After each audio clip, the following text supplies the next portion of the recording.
Hi everyone, it's Sue, and welcome back to Discovering the Art of Living.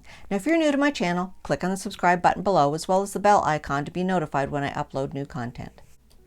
So I've been going through my mom cave / craft room, trying to dig out craft supplies that have been tucked away and collecting dust, digging them out and trying something new.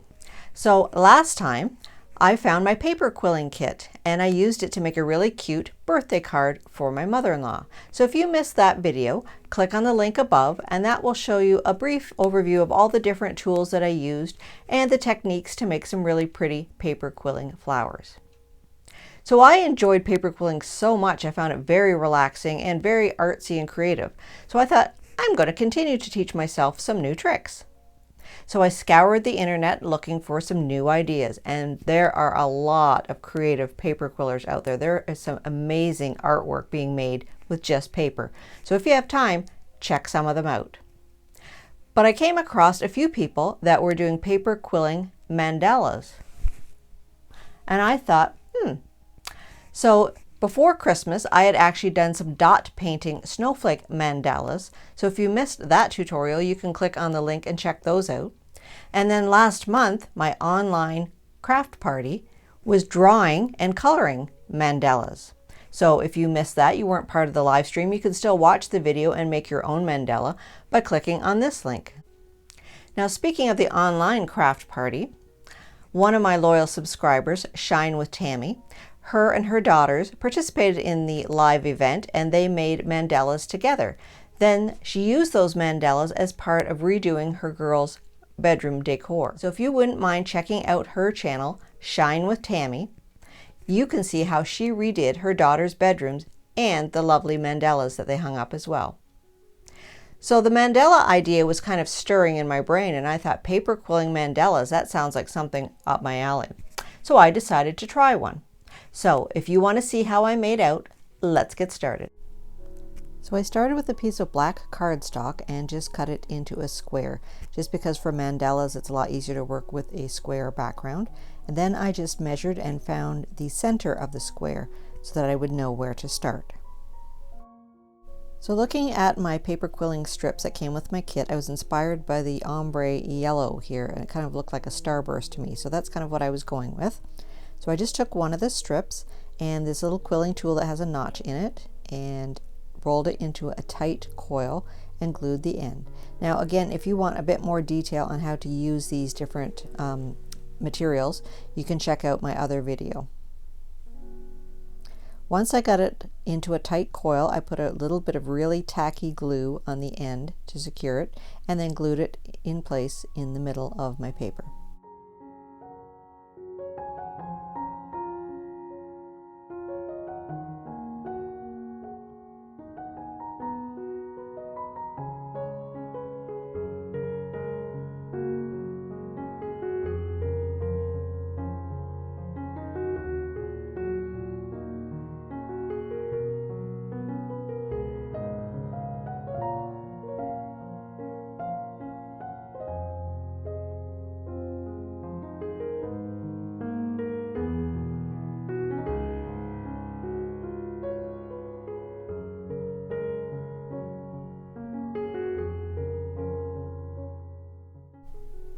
So next I used this molding tool to just make varieties of shapes of teardrops, circles, and just glued them in place and then glued them around the center of the mandala.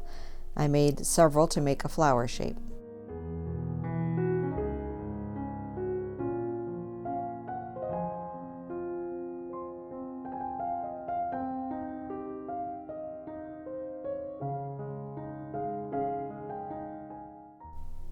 When I had the one oval shape made, I just pinched the ends of it so it almost resembled an eyeball, and then I kind of glued it in place around to make pointed petals.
After making a variety of circular shapes and gluing them around my mandala, I decided to make a little bit of a frame. So I just took a single strip and wrapped it around and around what I had done so far, just to make sort of a border.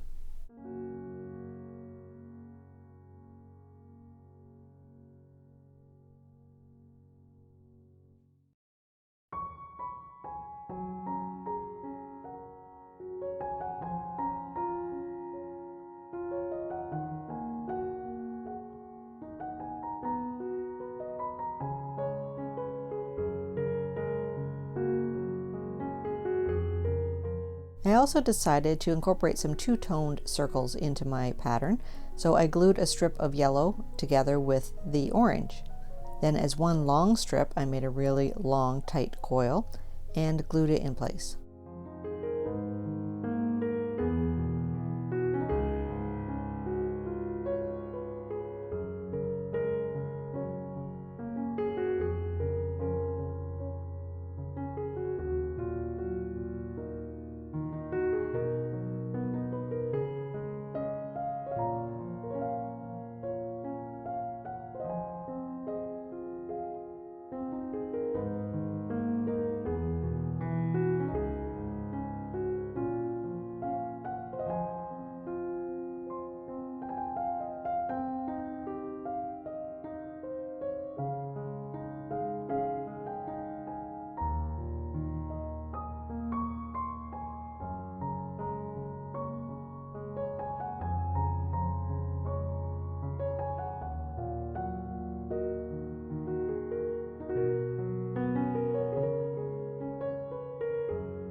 Once that layer was done, I decided to pull out the husking board. Now this one wasn't overly well made in that the pins kept kind of falling out, but it still worked. And apparently you can use an everyday hair comb to do this. So I just kind of glued a little loop on, attached it around to one of the pins, and then just weaved the paper around and around the pins and secured it with glue at the end. Now if you really wanted it tightly secured, you could glue at each step, but since I was gluing this whole leaf shape to the paper, I decided just to really pinch it quite hard, and then when I pulled it off, it all stayed intact.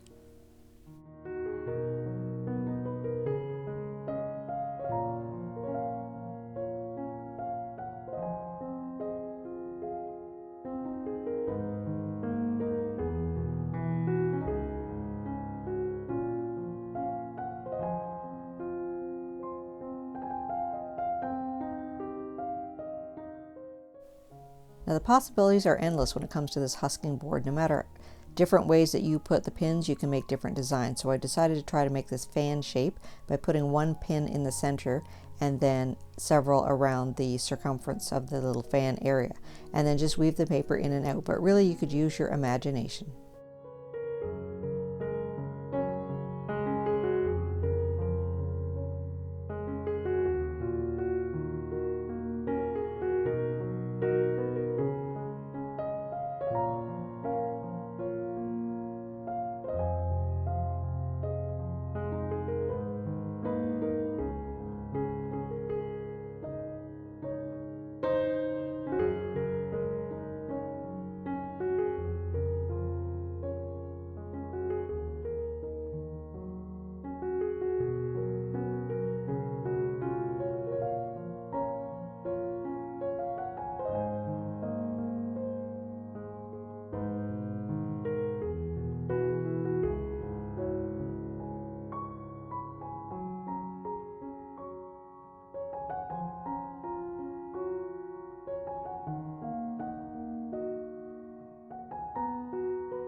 So I decided now just to take some strips and just sort of glue them around in different shapes and see what kind of loop-de-loops I could make to make really pretty designs.